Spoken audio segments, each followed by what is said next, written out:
السلام عليكم ورحمة الله وبركاته. أعوذ بالله من الشيطان الرجيم.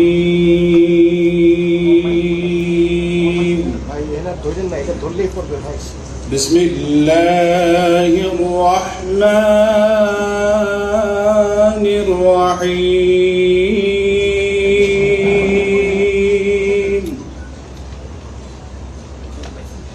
إن الذين يبايعونك إنما يبايعون الله يد الله فوق أيديهم فمن نكث فإنما ينكث على نفسه ومن أوفى بما عاهد عليه الله فسيؤتيه أجرا عظيما. صدق الله العظيم. ইরশাদ হচ্ছে, নিশ্চয়ই আজ যাহারা আপনার হাতে বায়াত গ্রহণ করিতেছে তাহারা তো আল্লাহর হাতে বায়াত করে, কেননা আল্লাহর হাত তাহাদের হাতের উপর। অতঃপর যে উহা ভঙ্গ করে, ইহা ভঙ্গ করিবার শাস্তি তাহার উপরই বর্তিবে, এবং যে আল্লাহর সঙ্গে অঙ্গীকার পূর্ণ করিবে তিনি অবশ্যই তাকে মহা পুরস্কার দিবেন। সূরা আল ফাতহ আয়াত 10। ওমা আলাইনা ইল্লাল বালাগ। ওয়াসসালামু আলাইকুম ওয়া রাহমাতুল্লাহি ওয়া বারাকাতুহু।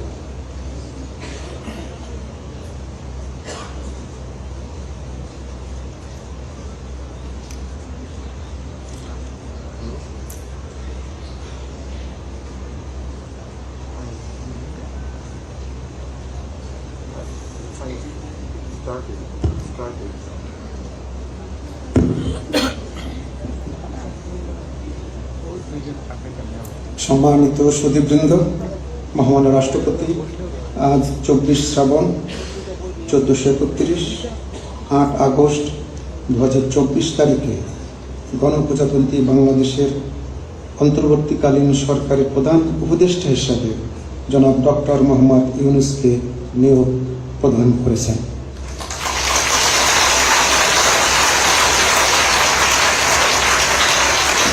মাননীয় প্রধান উপদেষ্টাকে অনুগ্রহপূর্বক মহামান্য রাষ্ট্রপতির নিকট প্রধান উপদেষ্টা পদের শপথ ও গোপনতার শপথ গ্রহণের জন্য সবিনয় অনুরোধ জানাচ্ছি।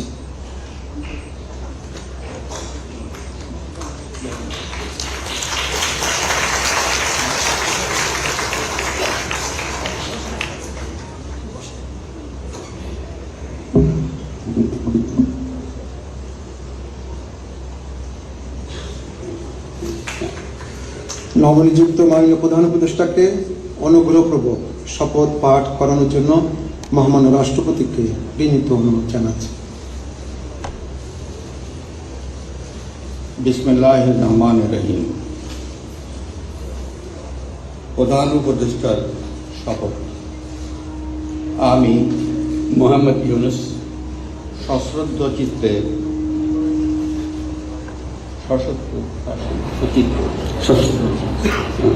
সশ্রদ্ধ চিত্তে শপথ গ্রহণ করতেছি যে আইন অনুযায়ী অন্তর্বর্তীকালীন সরকারের প্রধান উপদেষ্টা পদে কর্তব্য বিশ্বস্ততার সহিত পালন করিব। আমি বাংলাদেশের প্রতি অকৃত্রিম বিশ্বাস ও আনুগত্য পোষণ করিব। আমি সংবিধানের রক্ষণ সমর্থন ও নিরাপত্তা বিধান করিব এবং আমি ভীতি বা অনুগ্রহ অনুরাগ বা বিরাগের বশবর্তী না হইয়া সকলের প্রতি আইন অনুযায়ী যথাবিহিত আচরণ করিব। এবং মাননীয় প্রধান উপদেষ্টাকে গোপনতার শপথ পাঠ করানোর জন্য মহামান্য রাষ্ট্রপতিকে বিনীত অনুরোধ জানাচ্ছি।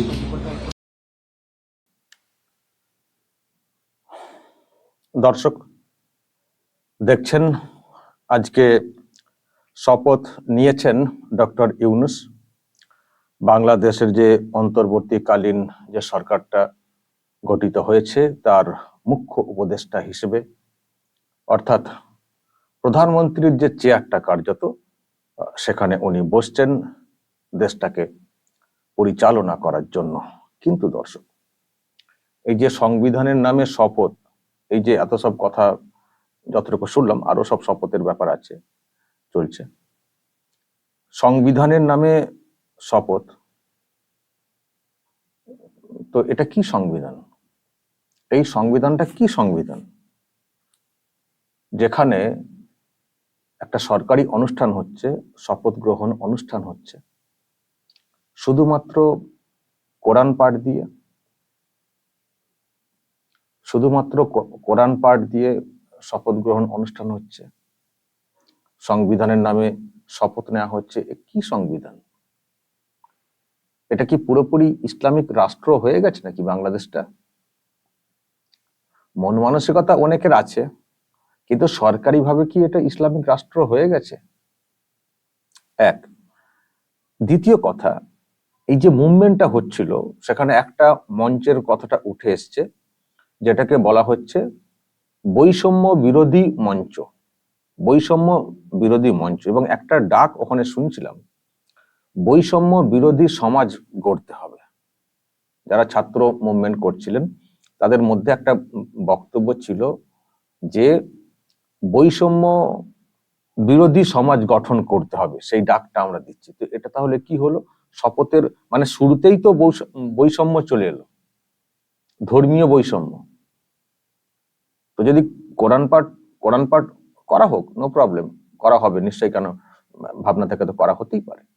কিন্তু সেই সঙ্গে আরো যে ওখানে ধর্মের মানুষ রয়েছেন, তারাও তো আশা করতে পারেন যে আমরা এমন একটা দেশে রয়েছি যে দেশটাকে আমরা সেকুলার হিসেবে দেখতে চাই, এবং সরকার শাসক বলার চেষ্টা করে যে এখানে আলাদা কেউ নয়, সবাই সমান।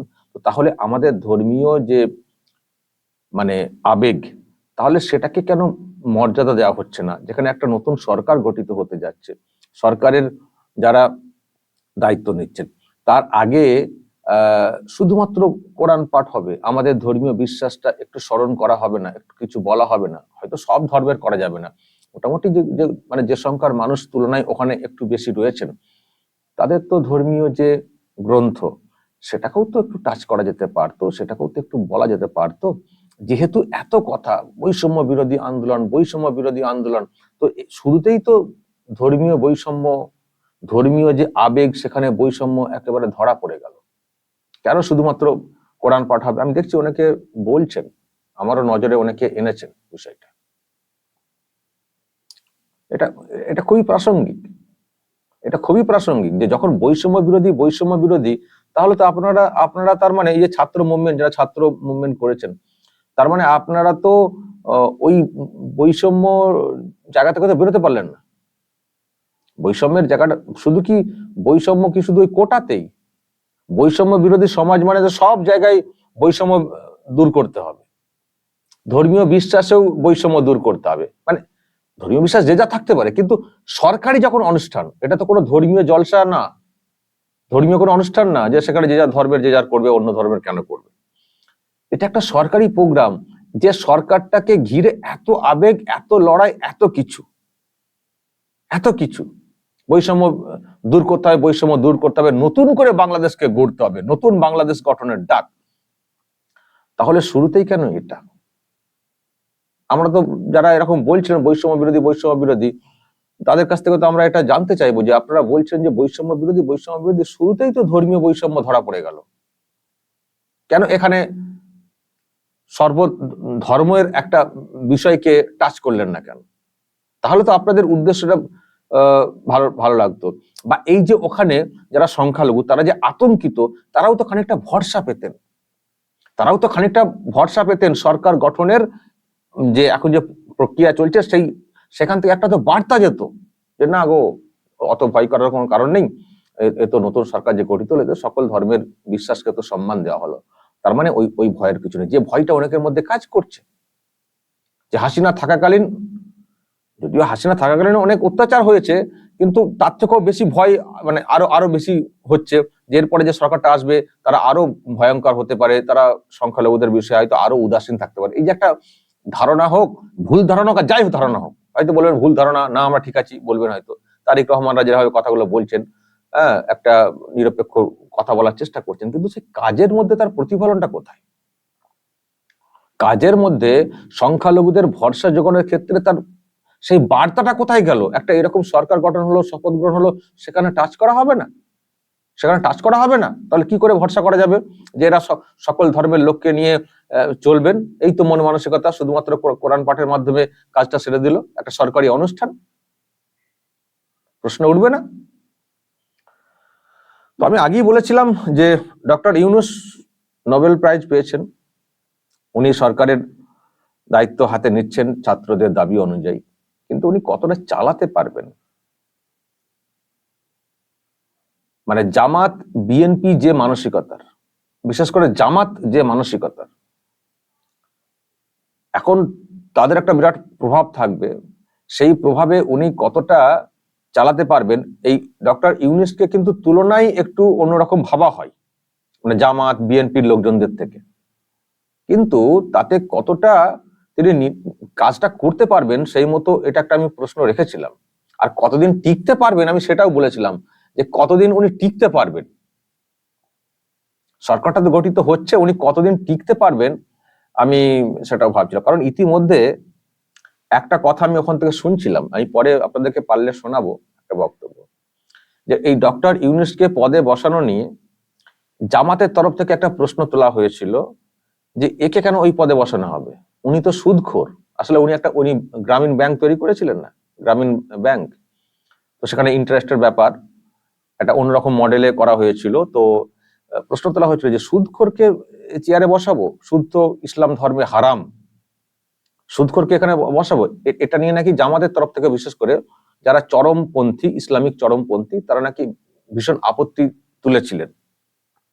পরে বোঝানো হয়েছে যে এখন ইউনূস ছাড়া কে আছে, ইউনূসই একমাত্র পারবেন, এখন দেশটার হাল খুব খারাপ, উনি একমাত্র লোক দেশের মধ্যে রয়েছেন যে বিদেশের মানে বড় বড় দেশের রাষ্ট্রপ্রধানদেরকে একটা ফোন করলে ওপার থেকে সাড়া আসবে।